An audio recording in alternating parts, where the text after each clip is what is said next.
മണ്ണാർക്കാട്ടെ ഇടതുപക്ഷം അവരുടെ ഇലക്ഷൻ പ്രചരണത്തിലെ പ്രധാനമായി ഉന്നയിക്കുന്ന ഒരാവശ്യമാണ്, അതല്ലെങ്കിൽ അവരുടെ ഒരു വലിയ നേട്ടമായി കാണുന്നത് അട്ടപ്പാടിയിലെ KSRTCയിൽ വിദ്യാർത്ഥികൾക്ക് യാത്രാ കൺസെഷൻ അനുവദിച്ചത് ഇടതുപക്ഷത്തെ MLA മണ്ണാർക്കാട് ഉണ്ടാവുമ്പോൾ എന്ന് പറഞ്ഞിട്ടാണ്. വ്യാപകമായി DYFIക്കാര് പ്രസംഗത്തിലും പ്രചരണ മീഡിയയിലൊക്കെ ഉപയോഗിക്കുന്നുണ്ട്.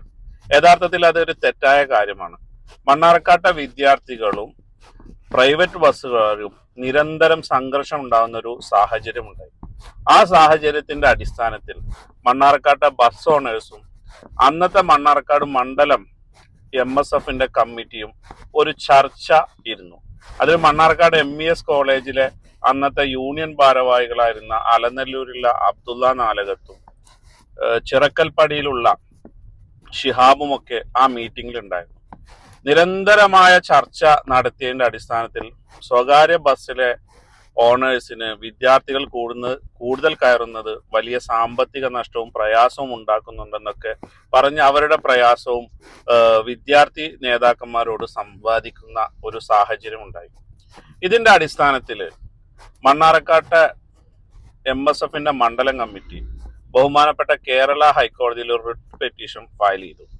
ആ റിട്ട് പെറ്റീഷൻ ഫയൽ ചെയ്തതിൽ മണ്ണാർക്കാട്ടെ പ്രൈവറ്റ് ബസ് ഓണേഴ്സ് അസോസിയേഷന് അന്നത്തെ അതിന്റെ പ്രസിഡന്റ് ആയിരുന്ന കല്ലടിക്കോടുള്ള സാദാ ഹാജിയും ചിറക്കൽപ്പടി ഭാഗത്തുനിന്ന് വരുന്ന ഒരു ഏലിയാസ് ചേട്ടനുമായിരുന്നു അന്ന് പ്രൈവറ്റ് ബസ് ഓണേഴ്സിന്റെ ഭാരവാഹികളായി കോടതിയിൽ വന്നിരുന്നത്. അവരും ഈ കേസിൽ കക്ഷി ചേർന്നതിന്റെ അടിസ്ഥാനത്തിൽ KSRTCയുടെ സ്റ്റാൻഡിംഗ് കൗൺസിൽ ഒരു അഫിഡവിറ്റ് ബഹുമാനപ്പെട്ട ഹൈക്കോടതിയിൽ സമർപ്പിച്ചു. ആ അഫിഡവിറ്റിൽ പറഞ്ഞത് അവർക്ക് KSRTC കൺസെഷൻ അനുവദിക്കാവുന്നതാണ്. പക്ഷെ ബസ്സുകളുടെ എണ്ണം പ്രൈവറ്റ് ബസ്സുകളുടെയും KSRTC ബസ്സും KSRTCയിലെ ഓർഡിനറി ബസ്സുകളുടെ അനുപാതത്തിന്റെയും അടിസ്ഥാനത്തിലാണ് അവർക്ക് കൺസെഷൻ അനുവദിക്കാൻ കഴിയൂ എന്ന് പറഞ്ഞു. അതിന്റെ അടിസ്ഥാനത്തിൽ അന്നത്തെ അട്ടപ്പാടി റൂട്ടിൽ KSRTC പ്രൈവറ്റ് ബസ്സിനേക്കാളും കൂടുതൽ ഓർഡിനറി സർവീസ് ഉണ്ടായിരുന്നത് കാരണമാണ് ആ പ്രദേശത്തെ വിദ്യാർത്ഥികൾക്ക് സൗജന്യമായി യാത്രാ സൗകര്യം ലഭിച്ചത്. അത് ഇടതുപക്ഷത്തിന്റെ നേട്ടമല്ല, മണ്ണാർക്കാട്ടെ MSF ഹൈക്കോടതിയിൽ നടത്തിയ നിയമ പോരാട്ടത്തിന്റെ ഫലമായി കിട്ടിയതാണ്. അന്നത്തെ ബസ് ഓണേഴ്സ് അസോസിയേഷന്റെ ഭാരവാഹികൾ ആ കേസിൽ കക്ഷി ചേർന്നിട്ടുണ്ട്.